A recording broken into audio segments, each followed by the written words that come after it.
In 2000, so I'm not giving you dates, but whatever. In 2008, I was doing a show at this new museum in New York called the Museum of Art and Design. And 3 days into the exhibition, right, there was this massive disaster, which we all know is a financial crash. 3 days in, Lehman Brothers folded. Then everything else fell apart. And I'm like, well, that's it, boy. The whole your career is over. You might as well pack it up and go home. And it was obviously very scary times. And I came back and I had a discussion with an economist as well. And he said, well, what am I going to do?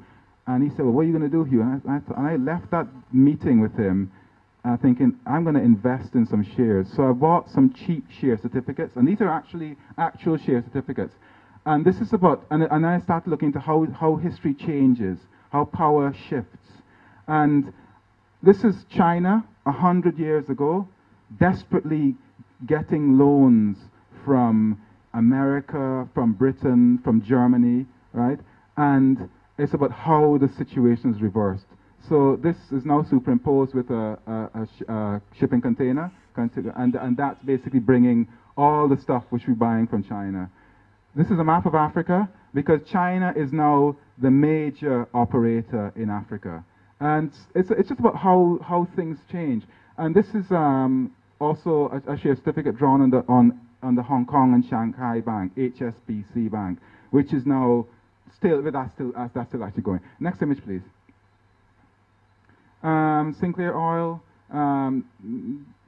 that's self-explanatory. This one here is about Guantanamo. And it's about how a name, right? You have a name. When I was collecting stamps as a kid, right, the stamps marked Bosnia and Herzegovina, Serbia. That was exotic places. Nobody ever heard of that. Then all we have is a conflict, and everybody knows the name. You know what I mean? A lot of people know this name, right? So this is the railway which ran up to Guantanamo, right? And the images superimposed here are a devil figure from Michelangelo, and this image here is from an image found in the Helmand River, and it's mythical allusions to situations going on today. Now this railway, the Spanish government built it, and it's about what could happen to your investments, right? They build this railway. Spain is the power in Cuba. 6 years later, they're out. All the money wasted. Yeah. Anyway, next image, please.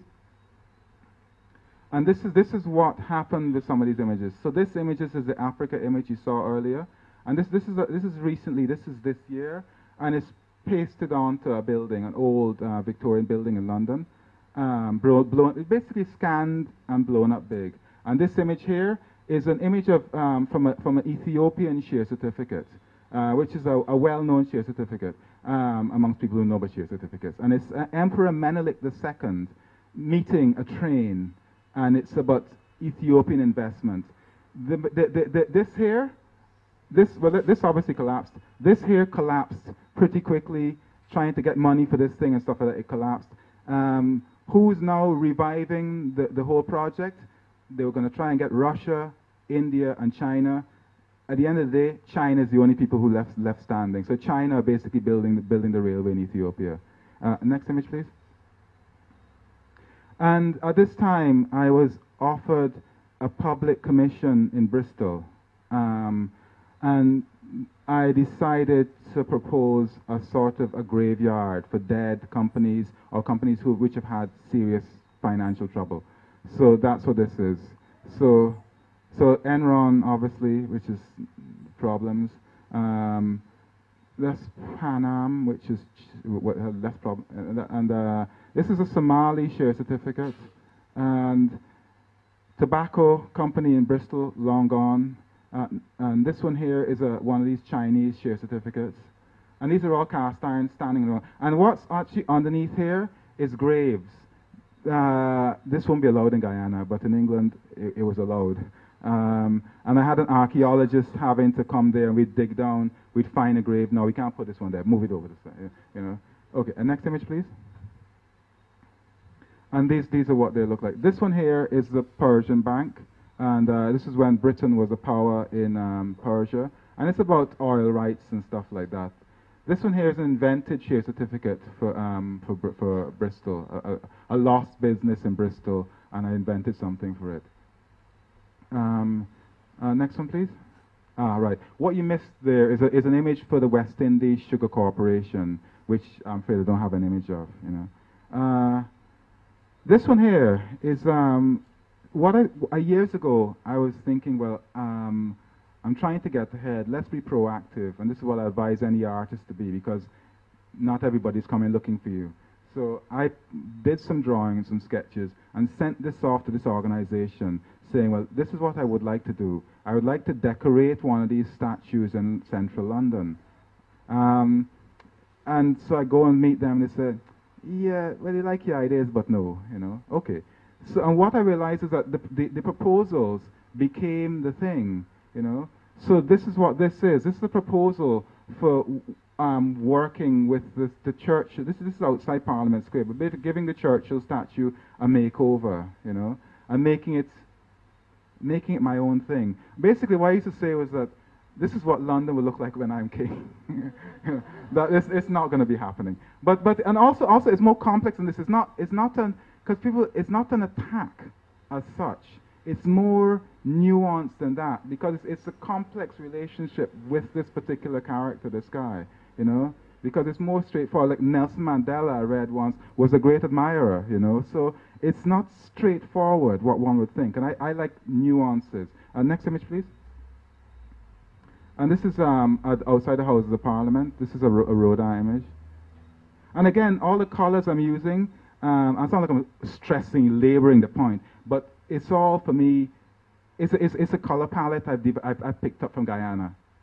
Next image, please. Okay, now this was my proposal for the 4th plinth. And this is a statue in London near the BBC. And what it is, it's a comment on history and how all my work comments on history, basically. So I ended up being a kind of historian in a way. And this is Sikandar. And this is a model. It's about this high. Not very big, but very, very detailed. And the proposal is to take a statue and replicate it. A statue was of General White, George White, Field Marshal White, who was a hero, a Victoria Cross hero in the first Afghan war. And it's about, let's present him in the current, let's talk about the history and the complexity and the layers of history. And we're here again. How is it that we're here again? And it's anyway, so it's covered in all his medals and stuff like that, but it's added bits and pieces, Greek images and stuff like that. And next image, please. And these are details of the thing. It would look good, I tell you, it would look good, but it was not to be, And next image, please.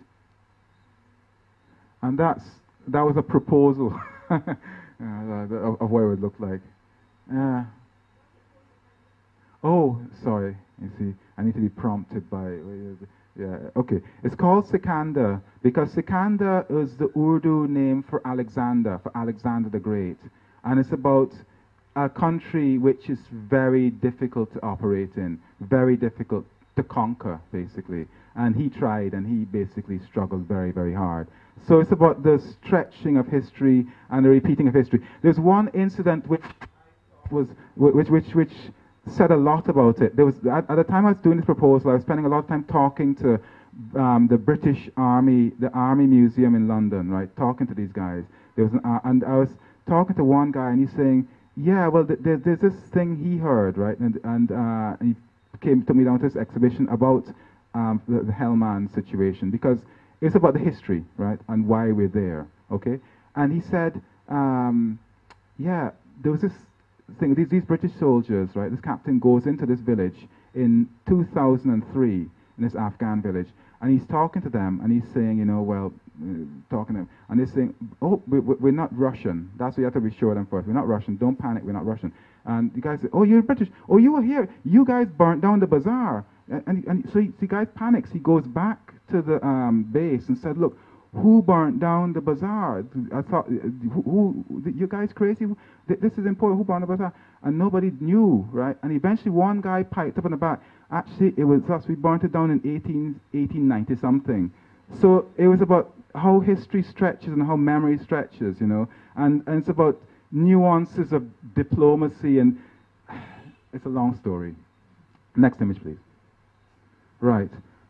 And after creating work which I wanted people to look at, I decided I wanted people to look at me, looking at them. So that's me in a costume, and photographed against a backdrop, really big. And the inspiration from this, a lot of the inspirations come from strange things. The inspiration for this comes from, in England I would use a more correct term, but here I'm saying madmen, basically. Madmen from Guyana. You know, and these guys, loads of big bag clothes and stuff like that, lugging these things around. Obviously, they're quite disturbed individuals, but there was something about the way, the flamboyant way that these guys dressed and carried themselves, which really stuck in my head. They were like characters which are known from when we were small, and so that's me taking on these memories and becoming one of these characters in a sense, you know, so covered in all this weird stuff. These are all like fake mangoes, fake baby dolls and stuff like that. And the dolls all refer to ideas about Obia and stuff like that, you know. So it's, and when these were printed out, this project, by the way, all these projects take years to do because I got to go and raise the money and stuff like that. It's not cheap, you know. That was anyway, let's forget that. Try and forget that. So the size of this image, right, when it's printed up, is bigger than it is here. It was printed up life size. So you're actually confronting these people, you know, confronting them as they stand, and they stand looking out at you. And it's inspired also by stately home portraits you get in England. Look, let me keep going because I realize time running out. Please, next one. And that's a detail. I wanted to become a bandit, basically, you know. Next image, please.